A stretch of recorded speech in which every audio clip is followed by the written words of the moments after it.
नमस्कार बच्चों, आज हम एमए फाइनल राजनीति विज्ञान के छठे प्रश्न पत्र भारतीय शासन एवं राजनीति के अध्याय मौलिक अधिकार का अध्ययन करेंगे। चूँकि मौलिक अधिकार एक विस्तृत अध्याय है, इसमें हम अनुच्छेद 19, 20, 21, 22 अर्थात स्वतंत्रता के मौलिक अधिकार का अध्ययन इस वीडियो के अंतर्गत हम करेंगे। मौलिक अधिकारों का आशय क्या है, यह पिछले वीडियो में भी हम जान चुके हैं। थोड़ा सा मैं बता देता हूँ। भारत का मैग्ना कार्टा भारतीय संविधान के भाग 3 को कहा जाता है। इस भाग में अनुच्छेद 12 से 35 तक मूल अधिकारों का विस्तृत विवरण है। मूल अधिकारों का तात्पर्य राजनीतिक लोकतंत्र के आदर्शों की उन्नति से है। ये अधिकार देश में लोक व्यवस्था बनाए रखने एवं राज्य के कठोर नियमों के विरुद्ध नागरिकों को सुरक्षा प्रदान करते हैं। मौलिक अधिकार व्यक्ति के जीवन की स्वतंत्रता एवं अभिवृद्धि के लिए आवश्यक है। मूल अधिकार राज्य का कम से कम हस्तक्षेप हो, इसलिए संविधान द्वारा इन्हें न्यायिक संरक्षण प्राप्त होता है। इन्हें मूल अधिकारों का नामकरण इसलिए दिया गया है क्योंकि इन्हें संविधान द्वारा सुरक्षा एवं गारंटी प्रदान की गई है और ये व्यक्ति के बहुमुखी विकास के लिए आवश्यक है। भारतीय संविधान में प्रारंभ में 7 प्रकार के मौलिक अधिकार दिए गए थे, जिनमें संपत्ति का अधिकार को मौलिक अधिकारों से हटाकर कानूनी अधिकार बना दिया गया है। वर्तमान में 6 प्रकार के मौलिक अधिकार भारतीय नागरिकों को प्राप्त है, जिनका विवेचन सामने दी गई तस्वीर में किया गया है। मौलिक अधिकारों का विस्तृत विवेचन सामने दी गई तस्वीर में किया गया है। आर्टिकल वाइज संपूर्ण मौलिक अधिकार के टॉपिक का विवेचन इस तस्वीर में किया गया है। इस वीडियो में हम स्वतंत्रता के अधिकार को समझने का प्रयास करेंगे। व्यक्तिगत स्वतंत्रता सभी मौलिक अधिकारों में सर्वाधिक महत्वपूर्ण है। इसी को अक्षुण्ण रखने के लिए भारतीय संविधान में अनुच्छेद 19, 20, 21, 22 में व्यक्तिगत स्वतंत्रता से संबंधित प्रावधान दिए गए हैं, जो मौलिक अधिकारों के भाग 3 का मेरुदंड है। अनुच्छेद 19 में 6 प्रकार के अधिकारों की सुरक्षा का विवेचन किया गया है। इस अनुच्छेद में वर्णित मूल अधिकार इस अनुच्छेद में वर्णित अधिकार मूल अधिकारों का केंद्र बिंदु है। यह सभी नागरिकों को प्राप्त है। इसमें 6 प्रकार के विशिष्ट अधिकार शामिल हैं। अनुच्छेद 19 का वाक एवं अभिव्यक्ति की स्वतंत्रता, यह प्रत्येक नागरिक को अभिव्यक्ति दर्शाने, मत देने, विश्वास एवं अभियोग लगाने की मौखिक, लिखित, छपे हुए मामलों पर स्वतंत्रता देता है। इस पर कुछ युक्तियुक्त निर्बंधन की बात कही गई है। राज्य वाक एवं अभिव्यक्ति की स्वतंत्रता पर उचित प्रतिबंध लगा सकता है। इस प्रतिबंध को लगाने के राज्य को निम्न अधिकार हैं कि वह देश की एकता और अखंडता के विरुद्ध बोलने पर प्रतिबंध लगा सकता है, किसी की अवमानना पर प्रतिबंध है, कुछ सदाचारों पर बोलने पर प्रतिबंध है। जितने प्रतिबंध व्यक्ति की वाक स्वतंत्रता पर हैं, उतने ही प्रतिबंध प्रेस पर भी लगाए जा सकते हैं। यहाँ प्रेस पर 2 तरह के प्रतिबंध लगाए जा सकते हैं, सेंसर और पूर्व सेंसर। 19 ख शांतिपूर्ण हथियार रहित सम्मेलन की स्वतंत्रता, किसी भी नागरिक को बिना हथियार के शांतिपूर्ण संगठित होने का अधिकार है। इसमें शामिल है सार्वजनिक बैठकों में भाग लेने का अधिकार एवं प्रदर्शन।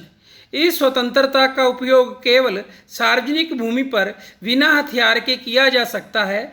यह व्यवस्था हिंसा, अव्यवस्था, असामाजिक संगठन एवं सार्वजनिक शांति भंग करने के लिए नहीं है। इस अधिकार में हड़ताल का अधिकार भी सम्मिलित नहीं है। इस पर कुछ युक्तियुक्त निर्बंधन की बात कही गई है, जैसे एकता एवं अखंडता के आधार पर शांति भंग करने की आशंका के आधार पर राज्य इस पर प्रतिबंध लगा सकता है। अनुच्छेद 19 घ समूह एवं संघ बनाने की स्वतंत्रता, 97 में संशोधन के पश्चात इसमें सहकारी समितियों के निर्माण की भी स्वतंत्रता दी गई है। इसमें युक्तियुक्त निबंधन में कहा गया है कि देश की एकता एवं अखंडता के आधार पर इस पर प्रतिबंध लगाया जा सकता है। अनुच्छेद 19 घ भारत के समूचे भूभाग में अबाध आवागमन का अधिकार, इस पर भी युक्तियुक्त निबंधन लगाए जा सकते हैं। लोकहित एवं लोक व्यवस्था के आधार पर राज्य को प्रतिबंध लगाने का अधिकार है। अनुच्छेद 19 अड़ भारत के किसी भाग में निवास करने या बसने का अधिकार, इसमें युक्तियुक्त निबंधन यह है कि आदिवासी क्षेत्र में बसने पर प्रतिबंध है। अनुच्छेद 19 च संपत्ति का अधिकार, जिसको मौलिक अधिकारों से हटाकर कानूनी अधिकार में स्थान दिया गया है। अनुच्छेद 19 छ व्यवसाय, आजीविका, वृत्ति का अधिकार, इस पर युक्तियुक्त प्रतिबंध की व्यवस्था की गई है। सरकार इसके लिए विधि द्वारा न्यूनतम योग्यता का निर्धारण करेगी। सरकार किसी उद्योग के संचालन में निजी व्यक्तियों को प्रतिबंधित कर सकती है, उदाहरण रेल, परमाणु ऊर्जा इत्यादि। अनुच्छेद 20 अपराधों के लिए दोष सिद्धि के विषय में संरक्षण, किसी भी व्यक्ति को विधि के उल्लंघन के बिना दंडित नहीं किया जा सकता, यह अधिकार सभी व्यक्तियों को प्राप्त है। अनुच्छेद 20 का 1 अपराधी मामलों में भूतलक्षी विधि का निर्माण प्रतिबंधित है। घटना के बाद विधि बनाकर किसी व्यक्ति को दंडित नहीं किया जा सकता है। अनुच्छेद 20 का 2 किसी व्यक्ति को एक ही अपराध के लिए 2 बार दंडित नहीं किया जा सकता है। अनुच्छेद 20 का 3 किसी भी व्यक्ति को अपने ही विरुद्ध गवाही देने के लिए बाध्य नहीं किया जा सकता है। अनुच्छेद 21 प्राण एवं दैहिक स्वतंत्रता का संरक्षण, राज्य के द्वारा किसी भी व्यक्ति को विधि द्वारा स्थापित प्रक्रिया प्रोसीजर एस्टेब्लिश्ड बाय लॉ से ही उसके जीवन एवं दैहिक स्वतंत्रता अर्थात शारीरिक स्वतंत्रता से वंचित किया जा सकेगा। इस स्वतंत्रता के अधिकार के अर्थ को विस्तार देने में मेनका गांधी बनाम भारत संघ वाद 1978 की विशेष भूमिका रही है। इसमें वे समस्त तत्व शामिल हैं जो व्यक्ति को पूर्ण बनाने में सक्षम हैं। अनुच्छेद 19 व 21 एक दूसरे के पूरक हैं, इसलिए जीवन के अधिकार में स्वतंत्रता का अधिकार स्वमेव शामिल है। न्यायिक सक्रियता का प्रारंभ मेनका गांधी वाद से ही माना जाता है। इसमें न्यायपालिका ने प्राकृतिक न्याय के सिद्धांत का प्रतिपादन किया है। अनुच्छेद 21A 86वां संवैधानिक संशोधन के द्वारा इसको जोड़ा गया, जिसके अनुसार 6 से 14 वर्ष की आयु के बच्चों को अनिवार्य व निःशुल्क शिक्षा दी जाएगी। इसके लिए राज्य द्वारा विधि का निर्माण किया जाएगा। इसके पश्चात है अनुच्छेद 22 कुछ दशाओं में गिरफ्तारी व निरोध से संरक्षण। अनुच्छेद 22 का 1 मनमानी गिरफ्तारी से संरक्षण दिया गया है। किसी व्यक्ति को गिरफ्तार करने का कारण या आधार बताया जाएगा तथा उसे अपने मनपसंद वकील से परामर्श करने का अधिकार होगा।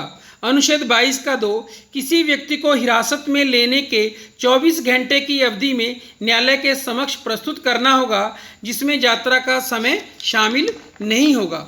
अनुच्छेद 22 का 3 2 प्रकार के व्यक्तियों को ये अधिकार उपलब्ध न होंगे। नंबर 1 निवारक नज़रबंदी में रखे गए लोग और नंबर 2 विदेशी शत्रु। यद्यपि संविधान में निवारक निरोध की परिभाषा नहीं दी गई है, फिर भी यह कहा जा सकता है कि निवारक निरोध का तात्पर्य वास्तव में किसी प्रकार का अपराध किए जाने से पूर्व और बिना किसी प्रकार की न्यायिक प्रक्रिया के ही नज़रबंदी है। इसका उद्देश्य व्यक्ति को अपराध के लिए दंड देना नहीं, वरन उसे अपराध करने से रोकना है। अनुच्छेद 22(4) से लेकर अनुच्छेद 22(7) में जो प्रावधान किए गए हैं वह प्रावधान निवारक नज़रबंदी में रखे गए लोगों के लिए किए गए हैं। निवारक नज़रबंदी का आधार क्या क्या हो सकता है। इसमें है नंबर 1 राष्ट्रीय सुरक्षा के लिए खतरा, नंबर 2 राष्ट्रीय एकता एवं अखंडता के लिए चुनौती, नंबर 3 सार्वजनिक सेवाओं की आपूर्ति में बाधा, नंबर 4 समाज में वैमनस्य पैदा करने की प्रवृत्तियों को प्रतिबंधित करने के क्रम में। ऐसा प्रतीत होता है कि निवारक नज़रबंदी के कानून मूल अधिकारों के विरोधी हैं, परंतु वास्तविक रूप में निवारक नज़रबंदी का कानून एक अनिवार्य बुराई है। अनिवार्य इसलिए कि राष्ट्र की एकता एवं अखंडता को बनाए रखना है, और बुराई इसलिए कि इससे व्यक्तियों के अधिकारों का हनन होता है। धन्यवाद।